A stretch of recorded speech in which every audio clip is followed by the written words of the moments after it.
केंद्र की मोदी सरकार लोगों को घर घर जो जहां है उसको वहीं पर टीका लगाने की तैयारी में है। इसके लिए राज्यों के स्वास्थ्य विभाग की ग्राउंड लेवल पर काम करने वाली टीम को प्रशिक्षित भी किया जा रहा है।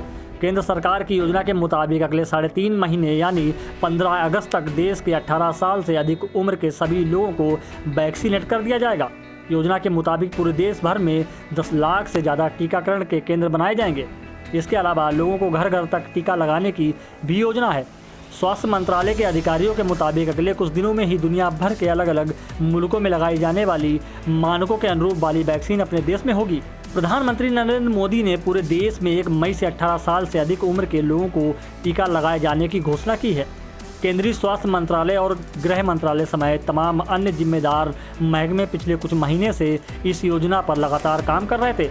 देश भर में टीकाकरण की योजना को अमली जामा पहना जाने वाली कमेटी के वरिष्ठ अधिकारी ने बताया कि उनकी पूरी कोशिश है कि अगले 3.5 महीने यानी 15 अगस्त तक पूरे देश की 18 साल से अधिक उम्र की आबादी को कोरोना का टीका लगाना है। उक्त अधिकारी के मुताबिक इसके लिए देश के सभी राज्यों से समन्वय किया जा चुका है।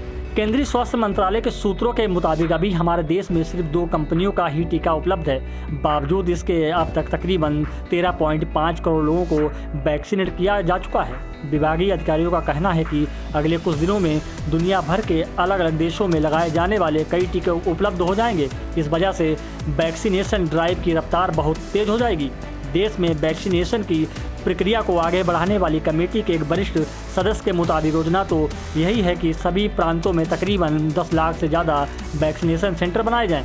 इसके लिए सभी राज्यों को दिशा निर्देश जारी कर दिए गए हैं। राज्यों ने अपने स्तर पर योजनाओं को अमली जामा पहनाना शुरू कर दिया है और उसकी पूरी डिटेल केंद्रीय स्वास्थ्य मंत्रालय को दी जा रही है। इसके अलावा केंद्र सरकार लोगों को घर घर जो जहाँ है उसको वहीं पर टीका लगाने की तैयारी में है।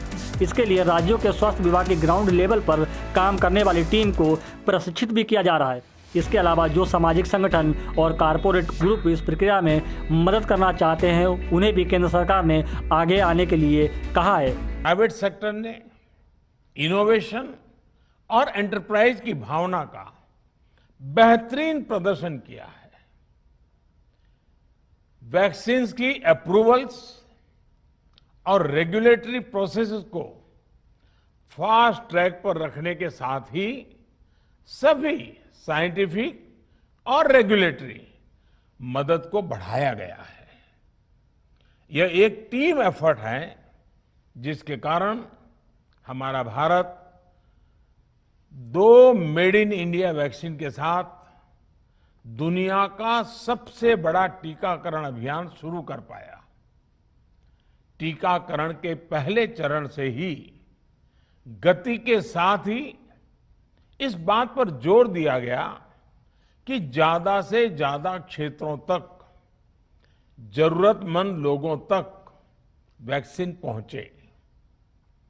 1 मई के बाद से 18 वर्ष के ऊपर के किसी भी व्यक्ति को वैक्सीनेट किया जा सकेगा। अब भारत में जो वैक्सीन बनेगी उसका आधा हिस्सा सीधे राज्यों और अस्पतालों को भी मिलेगा। इस बीच गरीबों, बुजुर्गों, निम्न मध्यम वर्ग के लोग 45 वर्ष की आयु के ऊपर के व्यक्तियों के लिए केंद्र सरकार का जो वैक्सीन कार्यक्रम चल रहा है वो भी उतनी ही तेजी से जारी रहेगा। पहले की तरह ही सरकारी अस्पतालों में मुफ्त वैक्सीन मिलती रहेगी, जिसका फायदा जैसा मैंने कहा हमारे गरीब परिवार हो, हमारे मध्यम वर्ग, निम्न मध्यम वर्ग के परिवार हो, वो उनका लाभ उठा सकेंगे। प्रधानमंत्री नरेंद्र मोदी के सबको टीकाकरण के फैसले के बाद देश में दुनिया के अलग अलग मुल्कों में लगाई जाने वाली वैक्सीन के आयात की प्रक्रिया शुरू कर दी गई है। अभी तक देश में भारत बायोटेक की कोवैक्सीन और सीरम इंस्टीट्यूट की कोविशील्ड बाजार में है।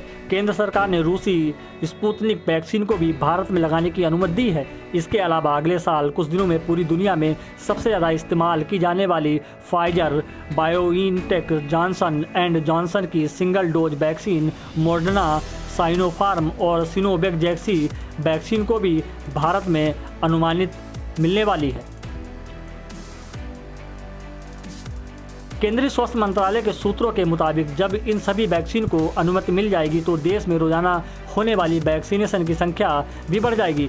इस वक्त देश में महज 2 कंपनियों की वैक्सीन से तकरीबन 30 लाख से ज़्यादा लोगों को रोजाना वैक्सीनेट किया जा रहा है।